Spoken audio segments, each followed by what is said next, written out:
ক্লাসে যা আলোচনা করেছি সেটা হচ্ছে সেন্টেন্স, তাই না? তিনটা সেন্টেন্স নিয়ে আলোচনা করেছি, অ্যাসার্টিভ, ইন্টারোগেটিভ আর হচ্ছে ইম্পারেটিভ। ইম্পারেটিভ করেছি। আজকে আলোচনা করব হচ্ছে অপারেটিভ, ঠিক আছে? অপারেটিভ সেন্টেন্স নিয়ে আলোচনা করব। অপারেটিভ সেন্টেন্সের বাংলা কি জানো? ইচ্ছা বা প্রার্থনামূলক বাক্য। কি বাক্য বলো তো? ইচ্ছা বা প্রার্থনামূলক বাক্য।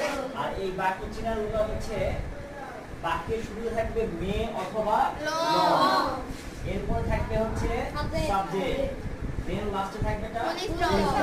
তাহলে আমরা কি চিনলাম যে বাক্যের শুরুতে যদি মে অর লং থাকে আর লাস্টে যদি ফুল স্টপ থাকে তাহলে কি বাক্য হবে? অপারেটিভ। অপারেটিভ সেন্টেন্সের বাংলা কি বলো তো? ইচ্ছা বা প্রার্থনামূলক বাক্য।